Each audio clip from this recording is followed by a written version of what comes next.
بسم الله الرحمن الرحيم. الحمد لله رب العالمين، والعاقبة للمتقين، والصلاة والسلام على رسولنا محمد وعلى آله وأصحابه أجمعين. أما بعد، السلام عليكم ورحمة الله وبركاته. محترم عزيز جماعة المسلمين، محترم عزيز مخلص ومخلصalarimiz, Alloh haq subhanahu va taologa shukronalarimiz bo'lsinki, bizlarni mu'min, musulmon qilib yaratdi. Rasulimiz alayhissalatu vassalamdek zotga ummat qilib yaratdi. Siz bilan biz mana shunday zotga ummat bo'lganligimizdan faxrlanmoqligimiz, u zotga doimo salovat va salom aytib muhabbatimizni ziyoda qilmoqligimiz kerak. Rasulimiz alayhissalatu vassalamning hayotlari haqida suhbat qilishlikka va'da bergan edik. U zotni hayotlarini o'rganmoq uchun talab qilinadigan eng birinchi narsa u zotga muhabbatdir. Qay darajada muhabbatimiz bor, har birimiz o'zimizni mulohaza qilaylik. Odatda inson nimani yaxshi ko'rsa shuni doim o'ylanib yuradi. Kimni sevsa doim hayolidan shu zotni o'tkazib yuradi. Ehtimolki o'sha uchun ham sevgan narsalari, yoqtirgan narsalari tez uning tushiga ham kirib turadi. Men ba'zan yig'layman. Ya Rabbi, nega men Rasululloh sallallohu alayhi va sallamni tushimda ko'ra olmayapman? Nega ko'ra olmayapman? Sog'indim. O zotni sog'indim. O zot o'z ummatini sog'ingani kabi men ham sog'indim. Allohim o zotni tushlarimga kirgiz. O zotga muhabbatimni ziyoda qil. Azizlarim, siz ham Allohdan shuni so'rang. Alloh muhabbatingizni ziyoda qilsin, tushlaringizga kirsin. Rasulimiz alayhissalom o'zlari bir kuni dunyodan o'tishlaridan bir necha kun avval Uhud maydonida dafn bo'lib yotgan aziz ashoblarini qabrlarini ziyoratiga chiqdilar. So'ng Jannatul Baqi qabristoniga ham chiqdilar va mana shu joyda turib, men do'stlarimni sog'indim dedilar. Men do'stlarimni sog'indim deb yig'ladilar. Oldilarida turgan sahobalar, ya Rasululloh sallallohu alayhi va sallam, ota-onamiz sizga fido bo'lsin. Biz emasmi do'stlaringiz dedilar. Rasulimiz alayhissalom, yo'q, sizlar meni ashoblarimsiz. Unda do'stlaringiz kim dedilar. Do'stlarim mendan keyin, meni ko'rmasdan menga g'oyibdan iymon keltirgan ummatlarim dedilar. Bizni aytdilar. Biz Rasulimiz alayhissalomni ko'rmadik, lekin g'oyibdan iymon keltirdik. U zot esa bizni do'stlarim dedi va ko'zlariga yosh olib, men ularni sog'indim dedilar. Ashoblar hayron qoldilar. Ya Rasululloh sallallohu alayhi va sallam, o'zlari bizlarni ko'rib turadilar, suhbatlashadilar, taniydilar. Qiyomatda o'zlaridan keyin ko'rmasdan o'sha g'oyibdan iymon keltirgan siz do'stlarim degan ummatlaringizni ham taniysizmi dedilar. Shunda payg'ambarimiz alayhisalom ularga qarab, agar sizlarni ko'pgina otlaringiz bo'lsa-yu, mana shu otingizni ichida bittasini boshida oq qashqasi bo'lsa, tanib olasizmi dedilar. Ore ya Rasululloh sallallohu alayhi va sallam. Albatta, agar oq qashqasi bo'lsa, qo'lida, oyog'ida ajratamiz dedilar. Buni arab tilida g'urran muhajjilin deydi. Shunda Rasulimiz alayhisalom sahobalarga qarab, men ham mendan keyin meni ko'rmasdan menga iymon keltirgan ummatlarimni g'urran muhajjilinidan, tahorat olgan joylaridan chiqib turadigan nurlaridan tanib olaman dedilar. Azizlarim, nuringizni ziyoda qiling. Tahoratda doim bo'ling. Sajdangizni ko'paytiring, toki qiyomatda nurimiz ziyoda bo'lsin. Qancha ko'p sajda qilsak, qancha ko'p taqvoda tursak, qancha ko'p muhabbat qilsak, nurimiz shuncha ziyoda bo'ladi qiyomatda. Mana nurim eng ziyodasi bo'lsin-u, Rasulim meni ko'rsin degan har bir ummat buni harakatida bo'lsin. Shunday ekan, siz bilan biz u zotni ko'rishlikka, u zot bizni ko'rishlikka mushtoq bo'lgani kabi mushtoq bo'lib nurni ziyoda qilaylik. Rasulimiz alayhissalom ummatini sevar edilar. Bu dunyodan o'tayotganda ham eng oxirgi aytgan so'zlari ummatim, ummatim degan edilar. Qiyomatda hamma o'zi bilan o'zi ovora bo'lib, vo nafsim, vo nafsim deb turganda ham Rasulimiz alayhissalom ummatim, ummatim nima bo'ldi dedilar. Hamma narsasini, bori butuni ummatga sarflagan, mana shuncha qiyomatgacha keladigan ummatlarning hidoyatiga sababchi bo'lgan, Allohni tanitishga musharraf bo'lgan, Qur'oni Karimni bizlarga yetkazgan, qiyomatda ummatini shafoat qiluvchi bo'lgan zotni sevmaydigan yurak emas azizlar. Bu yurakni tashlash kerak. Toki agar u shunday zotni sevmasa. Shunday ekan azizlar, Rasulimiz alayhissalomning hayotlarini o'rganishdan maqsad u zotga muhabbatni ziyoda qilmoq. Muslimun.uz Andijon viloyati vakilligi muslimun.uz sahifasining rasmiy diniy ma'rifiy kanali. Bizni kuzatib boring. Biz siz bilan doimo birgamiz.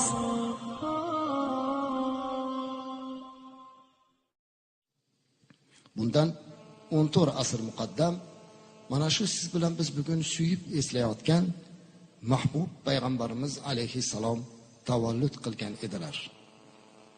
Muhammad Mustafa sallallohu alayhi vasallam. Alloh aytganidek, agar u zot bo'lmasa dunyo yaralmas edi. Payg'ambarimiz alayhissalomni vaqtiki kelib payg'ambar bo'lishliklarini, dunyoga kelishliklarini, ismlarini Muhammad bo'lishligini ham iroda qilgan Allohim o'zi mana shu soatni yaratib, shu soatga imkoniyatini qo'yib, ayni keladigan kunlarni ham o'zi tayin qilgan edi. Payg'ambarimiz alayhissalomning otalari Abdulloh, bobolari Abdul Muttalib, Qurayshlar qabilasidan, Hoshimiylar sulolasidan, go'zal bir oiladan edilar. Ular qarangki, vaqtiki kelib butun ummat o'sha tomonga yuzlanadigan Ka'baning xizmatchilari edi. Ka'ba esa yer yuzidagi Allohning ramziy uyi hisoblanadigan bir baytdir. Allohning uyi deb atalinadi, zero Alloh la makon. Allohning qayerdaligini hech kim bilmaydi. Bizning Hanafiy mazhab ahli sunna ulamolarimiz, aqoid ulamolarimiz innalloha la makon, Allohning makoni yo'q deb o'rgatgan. Lekin qalbimizga doim bir makonga muhtojlik bor, bir jihatga muhtojlik bor. Biror bir kishiga yuziga qarab gaplashishimizda rohatlik bor. Banda sifatida Allohni qayoqqa qarab murojaat qilishlikni ham bizga tayin qilib, yer yuziga Alloh o'zining ramziy bir uyini, Baytullohni, Ka'bai muazzamani bino qildirgan. Payg'ambarimiz alayhisalomning ajdodlari mana shu Ka'baning xizmatkorlari o'laroq hayot kechirganlar.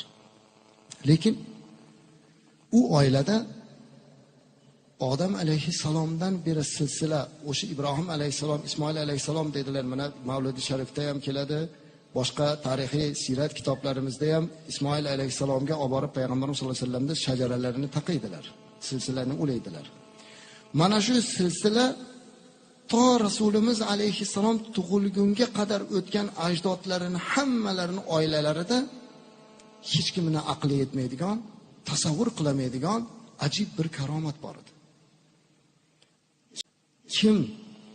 Mana Abdullohning otasi Abdul Muttalib, ularning otalari Qurayshlar, o'sha Abdumanof, hammalari qaysinisi payg'ambarimizga bobo bo'lib, ota bo'lib, ajdod bo'lib taqalayotgan bo'lsa, shu odamdigina yuzida, peshonasida bir nur bo'lar edi. Uni ular bilmas edi. 10 ta o'g'li bo'lsa ham ichida bittasida nur bo'lardi. Mana shu nuri bori u payg'ambarimiz sollallohu alayhi vasallamning shajaralariga ulanadigan bobolari bo'lar edi. Ular mana shunda bir fazilat bor, bir xislat bor deb qo'yardilar xolos. Lekin mana shu nur payg'ambarimiz alayhisalomning nuri ekanligini bilmas edilar. Nur o'tdi, yillar mobaynida silsila o'tib Abdul Muttalibga, Abdul Muttalibdan esa o'g'li Abdullohga o'tdi. Abdul Muttalib o'g'li Abdullohga qarab kular, termilar, suyib erkalar, bobomizdan meros bo'lgan nur senga o'tdi bolam deyar edi. O'zidagi nur Abdullohga o'tgan edi. Haqiqatda Abdulloh juda ham go'zal odam, go'zal yigit edi. Hamma ko'rganlar havas qilardi. Qaniydi mana shu yigitni biz kuyov qilsak deyardi. Ba'zan o'tib ketayotganda o'zini ushlay olmagandan ayollar takliflar berardi. Menga uylangin, men senga turmushga chiqay Abdulloh deyardilar. Biror bir kishining jur'ati Abdullohga tik gapirishga bora olmas edi. Har qanday odam oldiga borganda peshonasidan, yuzidan chiqib turgan nurdan o'zini yo'qotar edi.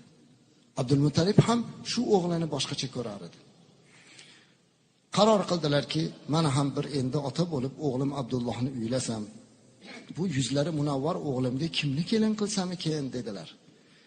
Hammaga taklif berdi. O'g'lim Abdullohni uylamoqchiman dedi. Hamma so'raydilar, o'sha yuzida nuri borini uylamoqchi ekanlar.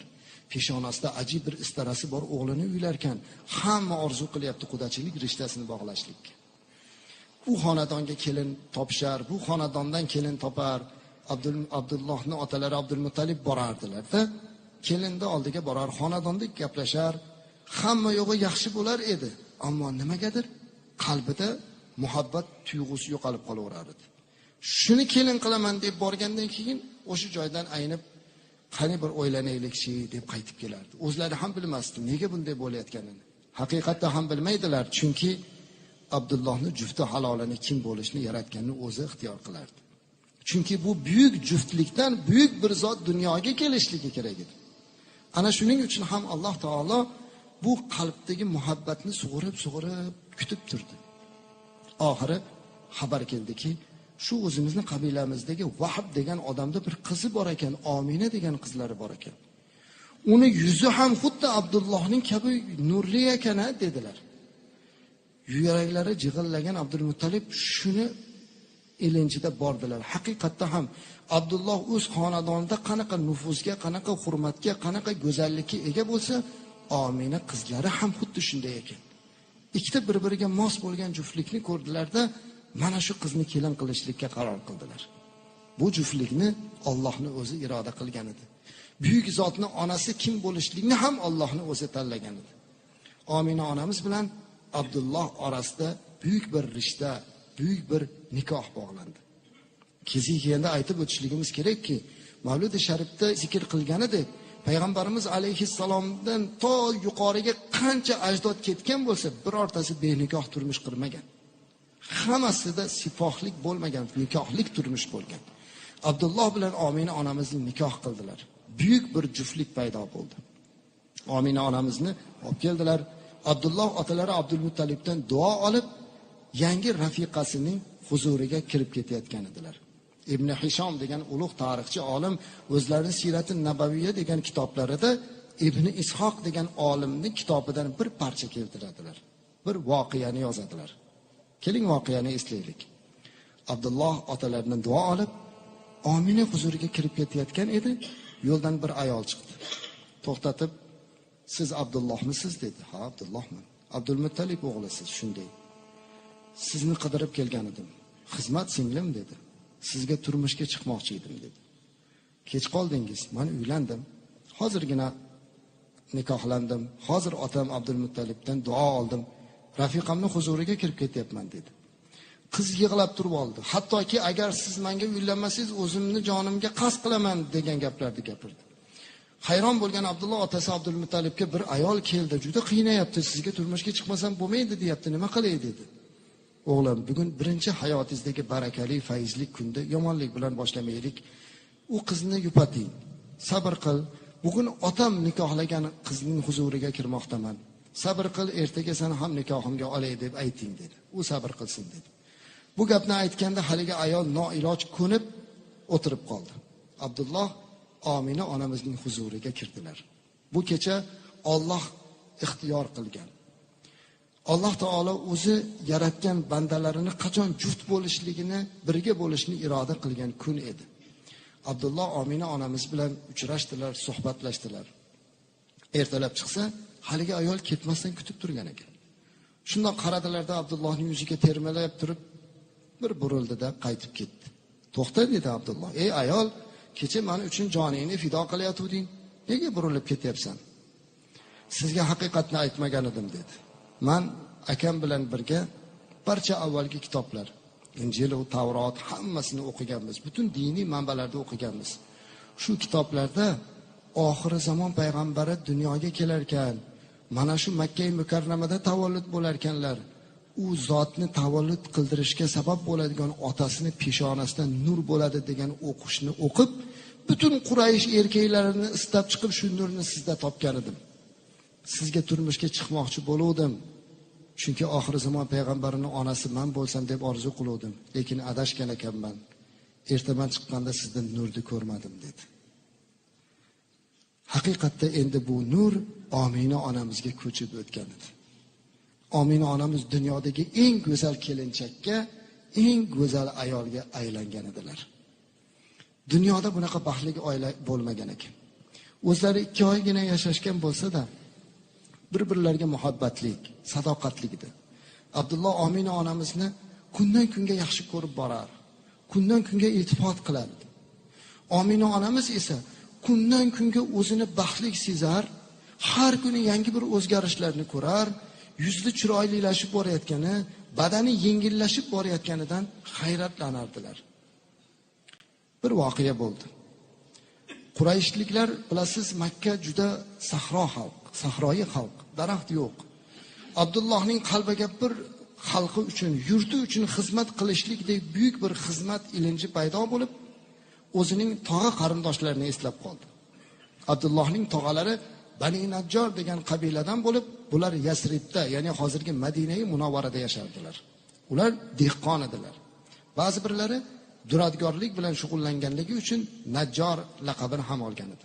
Najoriylarning huzuriga borib, xurmo ko'chatlarini olib kelib, Makkaga ekib xurmozor qilish niyatida Abdulloh otasi Abdulmuttalibdan ruxsat so'rab, Madinaga safarga ketdilar, Yasribga ketdilar. Chiqib ketayotganlarida dunyodagi eng go'zal ayoli bo'lgan, suyukli mahbubasi bo'lgan Omina onamiz kuzatib qoldilar. Eshik oldiga borar ekan, orqalariga bir qaradilarda, "Nima olib kelay?" dedilar. "Men Yasribga ketyapman.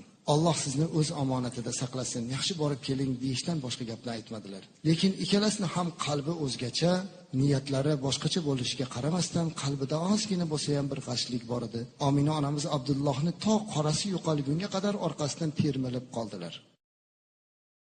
"Yasribdan keldim. Xush kelibsan. Sizni o'g'lingiz bormidi Abdulloh?" degan.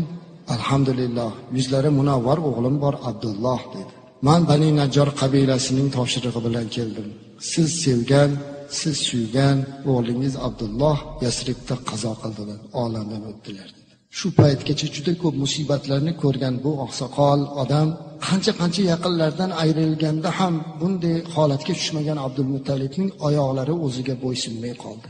Asta bukilganicha yerga cho'kkalab qoldilar. Ko'zdan oqqan yoshlari oppoq soqolini uyutib yuborgan edi.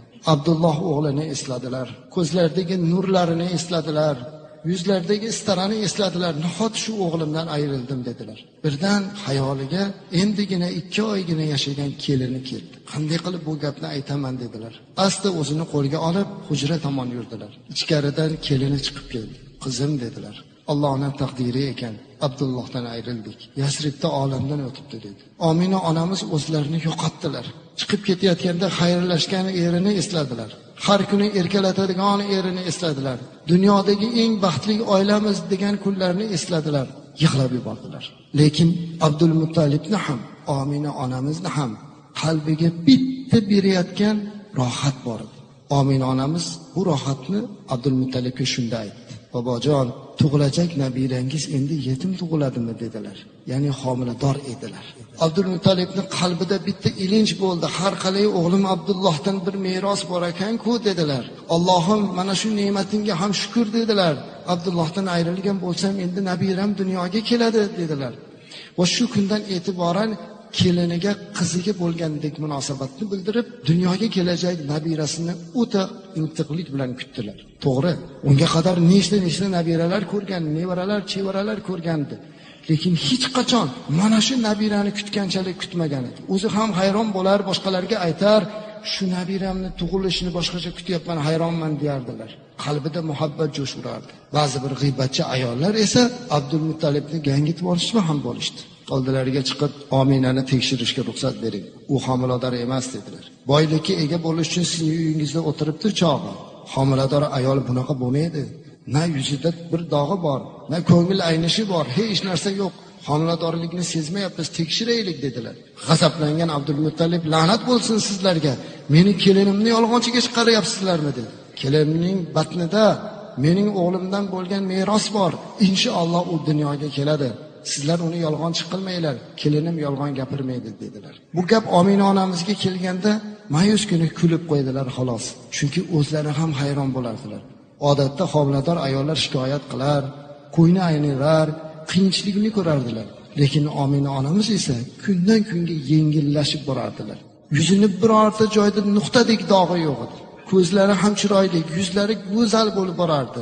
Hatto bir narsani hech kimga ayta olmas edi. Ba'zan kechalari eshikka chiqqanda bilmasdan oyoqlari bir narsaga turtilib, qoqilib ketsa, ko'zga ko'rinmas sharpalar ushlab qolar edi. Yiqilmasin deb qolardi. Hatto bir kuni oftobda o'tirganlarida beixtiyor osmondagi yonida turgan daraxtning shoxi bundoq engishib, soya qilib turganini ko'rganda yugurib uyga kirib ketdi, qo'rqib ketdilar. Nima bo'lyapti deb tushunmasdilar. Nega bunday bo'lyapti?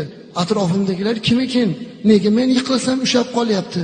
Nega men kundan kunga go'zallashib boryapman deb hayron bo'lardilar. O'zlarining tanalarida olib yurgan zot hali dunyoga kelmasdan Alloh tomonidan ikrom ko'rsatilayotganini sezmasdilar. 9 oy ham o'tib ketdi. Intiliqlar, kutishlar, orzular nihoyasiga yetdi. Nafaqatgina bu u ikki oilani Abdulmuttalib va Omina onamizning kutishlari edi. Bu kutishni maloikalar ham kutayotgan edi. Butun borliq olam kutayotdi. Arshga ismi yozilgan zotning dunyoga kelish daqiqasi yaqinlashganligi to'g'risidagi xabar butun malakut osmoniga tarqadi. Siz kutgan daqiqa keldi deb Alloh amr qildi. Muhammad Mustafa sallallohu alayhi vasallam hozir tug'iladilar dedi. U zotning tug'ilishlarini eshitganda butun farishtalar o'rinlaridan turib ketdilar. Borliq hayvonlar bir-birlariga fasohat lisoni ila muborakbod qildilar. Oxir zamon Rasuli dunyoga kelyapti deb hammaga xabar ketdi. Inson eshitmadi xolos. Butun osmon ahli eshitdi. Farishtalar o'rinlaridan turdilar. Marhabolar aytdilar. Shuning uchun ham Mavlud shu joyga kelganda biz ham o'rnimizdan turamiz, xuddi o'shalar kabi. Go'zal bir holat. Omina onamiz sezdilarki, bola tug'ilish arafasi yaqinlashib qoldi. Bittagina eridan qolgan merosi bor edi. Bu ham bo'lsa Umma Aymana degan qora cho'ra ayol edi. Boshqa narsa qolmagan edi. Umma Aymana doya edilar. Umma Aymanani chaqirdi. Umma Aymana, men hozir tavallud qilaman shekilli. Qornimda og'rig'am yo'q, lekin g'alati his qilyapman dedi. Vaqti soat yaqinlashganini ko'rgan Umma Aymana bunday nodir holatni o'zi boshqara olmayman deb qo'rqqanidan bir necha kishiga doyalik qilgan Fatima doyani chaqirib chiqdi. Qo'shnisi bor edi doya ayol Fatima deb. Fatima doya ham, Umma Aymana ham Alloh bilan rozi bo'lsin. Tarixda buyuk zotning doyasi bo'layotganidan bexabar edilar. Ular yugurib chiqdilar. Qarasalar Omina onamiz tavallud holatida turibdilar. Keldilar, atrofida turdilar. Qizim bardam bo'l dedilar. Lekin ular bir-biriga qarab, yelkasini qisib hayron bo'lardilar. Chunki ayni shu paytda Omina onamiz u tomonga qarab bittasi bilan gaplashar, u tomoniga qarab bittasi bilan gaplashar, tabassum qilar, kular edilar. Ular ko'rmayotgan narsa bu Iso alayhissalomning onasi Bibi Maryam bilan Firavnning ayoli, Qur'onda nomi kelgani Osiyo onamizning ruhlari edi. Alloh ularni ham doyalikka olib kelib qo'ydi. Buyuk bir payg'ambarning onasi bo'lgan Bibi Maryam muborakbod qilib Omina onamizning boshini silar. Dini uchun, diyonati uchun qozonda kuyishga rozi bo'lib Qur'onda nomi kelgan Osiyo onamiz dalda bo'lardilar. Fatima bilan Umma Aymana esa termilib turardi. Birdan atrofni nur tutib ketdi.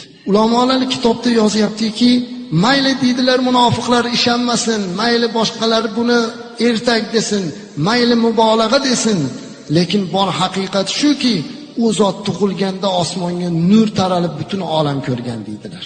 Shundoq tug'ildi, atrofni nur tutib ketdi. Umma Aymana onamiz hamda o'sha yerda turgan doya Fatima bir-biriga ushlanib qoldilar, chunki chiqayotgan hiddan mast bo'ldilar. Bir-birlariga termilar, Omina onamizga qarar, chaqaloqqa qarardilar. Bundan oldin nechta bolaga doyalik qilgan bo'lsa ham, bunday mo'jizani ko'rmagan doya Fatima bolani qo'liga olarkan, subhanalloh dedi. Bolani kindagi kesilib tug'ilgan edi. Butun vujudlari jannat surmalari bilan, zaytunlari bilan surmalangan, zaytunlangan edi.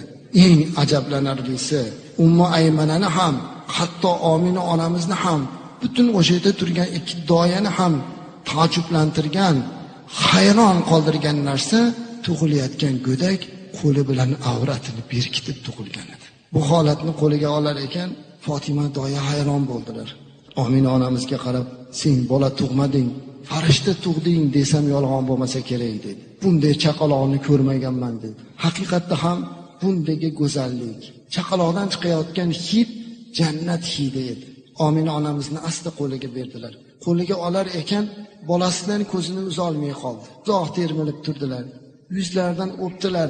Mahkam bag'riga bosdilarda, anchadan beri saqlab turgan ko'z yoshlarini chiqara boshladi. "Ey nurli bolam, munavvar bolam, hidlari muattar bolam, tug'iliboq yetim bo'lgan bolam, otasini ko'rmagan bolam. Qani endi otang seni ko'rganda edi bolam" dedilar. Bag'riga mahkam bosdilar.